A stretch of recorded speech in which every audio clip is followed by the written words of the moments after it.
Yes, ఇవన్నీ ప్రశ్నిస్తే అసహనానికి లోనయ్యాల దాడులో కూర్చుకోవడం ఇంతకంటే మూర్ఖత్వం. గుర్తుంచుకోవాలి, రాష్ట్ర ముఖ్యమంత్రి నువ్వు తెలంగాణ రాష్ట్రంలో అధికారం ఉంటే కేంద్రంలో మేము అధికారం ఉన్నాం. గుర్తుంచుకో ఒక్కసారి. ఉంది బిడ్డ, థర్డ్ రోజు ఉన్నది ప్రివిలేజ్ కమిటీ మీటింగ్ ఉన్నది. ఇప్పుడే తెలిసింది, ఇప్పుడే రఘునందరావు చెప్పి ఇప్పుడే ప్రివిలేజ్ కమిటీ ఇచ్చింది, డిఓపిడికి ఇచ్చింది, పక్కా అందరు హాజరుగా అని చెప్పి. ఇది కూడా ఇస్తాం. అనేక సందర్భాల్లో భారతీయ జనతా పార్టీ పోలీస్ అధికారులకు విజ్ఞప్తి చేస్తున్నాం. మేము హెచ్చరించాలి, ఎక్కడ కూడా రిక్వెస్ట్ చేస్తున్నాం. మేము అధికారుల జాగ్రత్తగా ఉండండి. ఈ ప్రభుత్వం ఉండేది కేవలం సంవత్సరం మాత్రమే. నెక్స్ట్ వచ్చేది భారతీయ జనతా పార్టీ ప్రభుత్వం వస్తుంది. దాన్ని ఆడుకోవాలి, ఆపలేరు, అడ్డుకోలేరు ఎవరు కూడా. మీరు ఈ ముఖ్యమంత్రి మాటలకు లొంగి చట్టాన్ని కాపాడవలసిన మీరే చట్టాన్ని ధిక్కరించి చట్టాన్ని చేతులు తీసుకొని గుండాలను లంఘన పెంచి పోషించే ప్రయత్నం చేస్తే మీరు చరిత్రలో చట్ట వ్యతిరేకులుగా నిలిచిపోతున్న విషయాన్ని గుర్తుంచుకోవాలి. ఏం చేస్తారు? నా ఉద్యోగం వస్తుంది, ఐపీఎస్ ఏం చేస్తారు? ఇలా ఐపీఎస్లు కష్టపడుతున్నారు. ఐపీఎస్ అందరూ కూడా చాలామంది బాధపడుతున్నారు.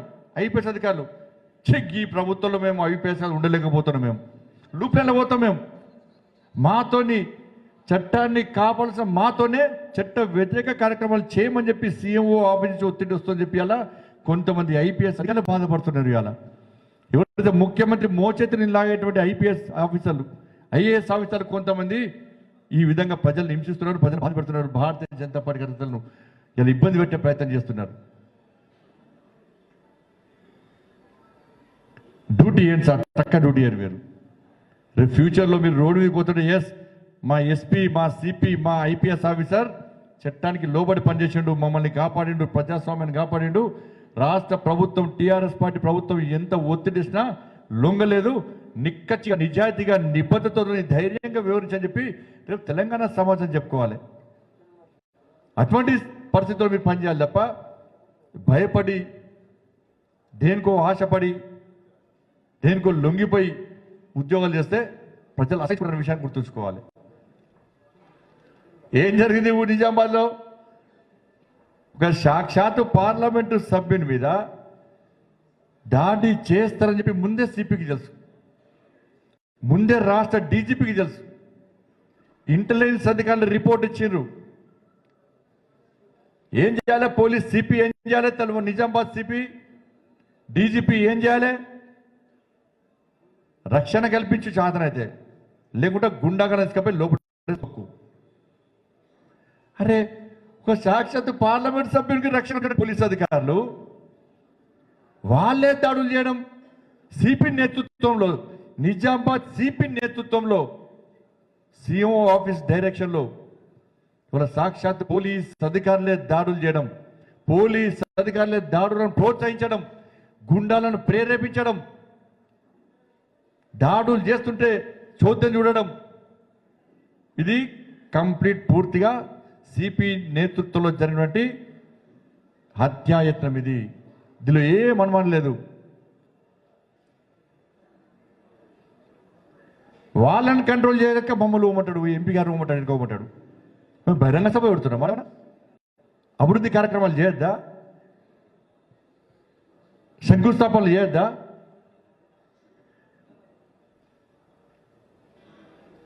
దాన్ని దృష్టి మళ్లించడానికి అరవింద్ గారు పోతే మళ్ళీ అభివృద్ధి కార్యక్రమాలు ప్రారంభిస్తే మాకు పుట్టగతులు ఉండవు, మేము ఏం చేయలే, ఏం పీకలేము కూడా అని చెప్పి భయపడి ఈరోజు అడ్డుకునే ప్రయత్నం చేయడం ఇంతకంటే సిగ్గుచేటు, ఇంతకంటే ఇంకోటి కాదని విషయాన్ని గుర్తుంచుకోవాలి. కనీసం ఒక ఎంపీ మీద దాడి జరిగిన తర్వాత ముఖ్యమంత్రి స్పందించాడు. ముఖ్యమంత్రి ఎప్పుడు స్పందించాడు? ముఖ్యమంత్రి ఉన్నాడు, ముఖ్యమంత్రి ఎవరు తెలియదు. డీజీపీ మాట్లాడాడు, పోలీస్ అధికారులు మాట్లాడారు, ఎవరు స్పందించారు? తిరిగి దాన్ని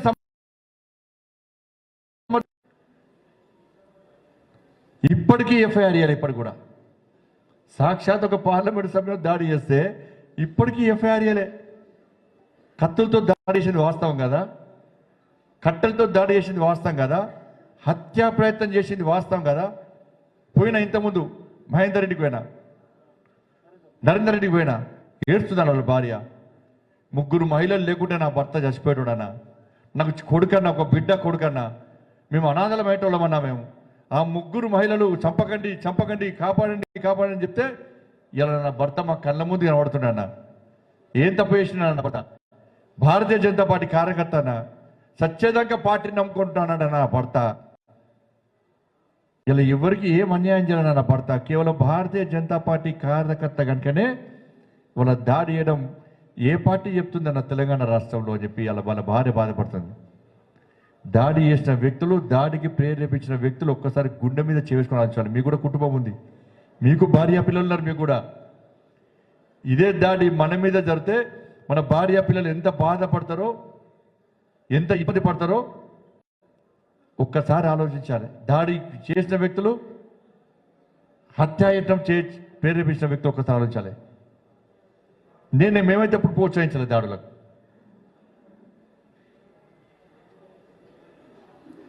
ఇది కరెక్ట్ కాదు. ఇది ఫిర్యాదు చేసినాక ఏం చేయాలి?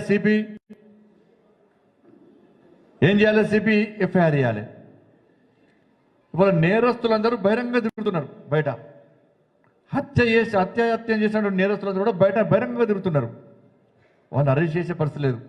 పెడతారు మళ్ళీ. అయ్యా మనమే కేసులు పెడతారు. ఇక నాకు తెలుసు, ఇక మేము ఫిర్యాదు చేస్తే తీసుకోరు, తీసుకున్న తీసి చెత్తబుట్లో పడేస్తారు. ఇక రేపు ఏం చేస్తారంటే వాళ్ళనే పిలుస్తారు, పిలిచి మీరే కంప్లైంట్ రాయనంటారు, మళ్ళీ మా వాళ్ళ మీద కేసులు పెడతారు.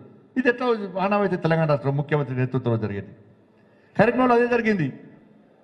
మా మహిళా కార్యకర్తలు దాడి చేసిన పోలీస్ కానిస్టేబుల్ మీద అసభ్యంగా ప్రవర్తించని మమ్మల్ని ఆరోపణ చేస్తున్నారు. మా కార్యకర్తలు లాఠీలతో కొట్టిండ్రు, కాళ్ళు చేతులు విరగొట్టారంటే పోలీసు వాళ్ళని కొట్టారని చెప్పి మా ముందు కేసు పెడుతున్నారు.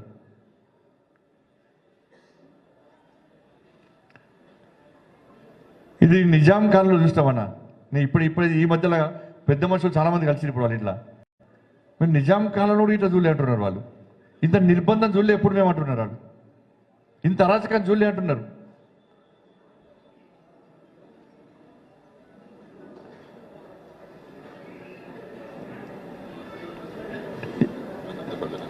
వాళ్ళు ఇంతమంది కార్యకర్తలు, జి నరేందర్, ఆరుట్ల రమేష్, వడ్ల భోజన్న, మోహన్ షాపూర్ గ్రామం, చిన్నయ్య, సంతోష్, దాంతోపాటు నిజామాబాద్ సంబంధించి విజయ్, వీళ్ళందరి మీద వీళ్ళందరూ కూడా హత్య చేసే ప్రయత్నం చేశారు. 8 కార్లను ధ్వంసం చేశారు. దానికి కొన్ని బయటికి పోయే కార్లు వాళ్ళకి సంబంధం కూడా లేదు వాళ్ళకు. ఇది కొంతమంది గొప్ప అనుకుంటున్నట్టు. ఇది నేను గుండె చేస్తే చప్పట్లు కొడుతున్నారు ప్రజలు, శబాష్ అంటలేరు. బిడ్డ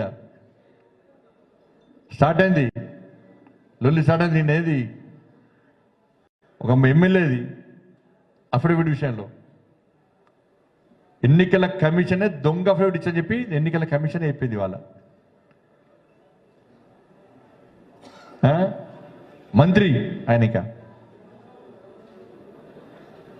ఎంత దిగజారంటే సాక్షాత్తు రాష్ట్ర గవర్నర్ గారిని గౌరవించలే, గవర్నర్ వ్యవస్థను కూడా గౌరవించాలనే సంస్కారం లేని సంస్కారహీనులు వీళ్ళు. రాష్ట్ర గవర్నర్ కూడా విమర్శిస్తున్నారు. అంటే మీరు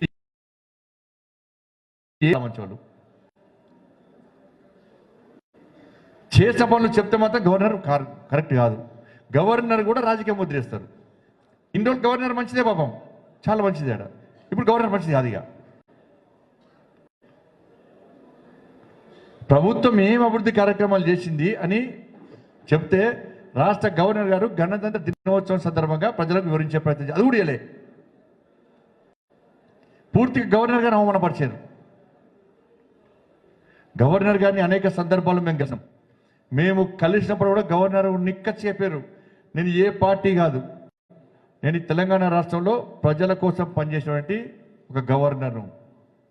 ప్రభుత్వమైనా ప్రతిపక్షమైనా నిజాయితీ ఉండాలి, నిబద్ధత ఉండాలి, ప్రజల కోసం పనిచేయండి, నేను రాజకీయాలకు నన్ను తీసుకురావద్దని చెప్పి మాకు కూడా చెప్పింది గవర్నర్ గారు. అంత నిజాయితీగా పనిచేసే గవర్నర్ మన రాష్ట్ర గవర్నర్, నిక్కచ్చిగా పనిచేసే గవర్నర్ మన రాష్ట్ర గవర్నర్ గారు. మొన్నటి దానిగా కేసీఆర్ శభాష్ అన్నాడు, ఇప్పుడు మాత్రం మన గవర్నర్ వ్యవస్థను వివరిస్తాడు.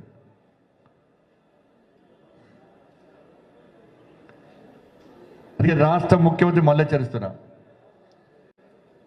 నీ మంత్రులకు నీ ఎమ్మెల్యేలకు చెప్పు, హద్దులో ఉంచు. నువ్వు మమ్మల్ని రెచ్చగొట్టే ప్రయత్నం దయచేసి చేయకు. ప్రజలు మనల్ని సేవ చేయడానికి గెలిపించారు. ఎన్నికల వరకు మాత్రమే రాజకీయం. గెలిచిన తర్వాత ప్రతిపక్షమైన అధికార పక్షమైన ప్రజల కోసం పనిచేయాలి, కలిసికట్టుగా పనిచేయాలి. దాన్ని రాష్ట్ర ముఖ్యమంత్రి గుర్తుంచుకోవాలి. నేను అందుకే గెలిపించాను, నేను ముఖ్యమంత్రి చేశాను. నువ్వా ఎవరికి గెలవడవు, ఎవరికి రావు, ఎవరికి అపాయింట్మెంట్ ఇవ్వవు. ఏడునవో ఏడు తింటున్నావు, ఏడవడం ఎవరు తెలియదు. నువ్వు ఏం చేస్తలేవు అంటే మేము ప్రజలు తిరుగుతున్నాం, ప్రజల కోసం పనిచేస్తున్నాం. మేము సమస్యలు తెలుసుకుంటున్నాం. మేము కానీ ఇప్పటికైనా రాష్ట్ర ముఖ్యమంత్రి స్పందించాలి. నీకేమైనా మానవత్వం ఉంటే ఈ దాడిని ఖండించు. ఈ దాడికి కారకులైనటువంటి సిపి మీద వెంటనే కేసు బుక్ అయ్యి, ఎవరైతే మారణాయుధులతో మా కార్యకర్తలను చంపే ప్రయత్నం చేసినారో, ప్రజల చేత ఎన్నుకోబడినటువంటి పార్లమెంట్ సభ్యుల హక్కులకు భంగం వాటిల్ల విధంగా వివరించారో వాళ్ళ మీద వెంటనే కేసులు బుక్ చేయాల్సిందని చెప్పి రాష్ట్ర ముఖ్యమంత్రిని డిమాండ్ చేస్తున్నాం. లేకుంటే ప్రజలు చీత్కరించుకుంటారన్న విషయాన్ని ఒక్కసారి రాష్ట్ర ముఖ్యమంత్రి అర్థం చేసుకోవాల్సిందిగా ఈ సందర్భంగా హెచ్చరిస్తున్నాం. హాయ్ ఫ్రెండ్స్, మా టుడే టుమారో యూట్యూబ్ ఛానల్ చూస్తున్నందుకు చాలా థ్యాంక్స్. మరిన్ని లేటెస్ట్ వీడియోస్ కోసం వెంటనే సబ్స్క్రైబ్ చేయండి. అలాగే ఈ బెల్ ని కూడా రింగ్ చేసేయండి. మా నోటిఫికేషన్స్ అన్ని మీ మొబైల్లో వస్తాయి. అలాగే మా వీడియోస్ మీకు నచ్చితే లైక్ చేయండి, షేర్ చేయండి, నచ్చకపోతే కామెంట్ చేయండి.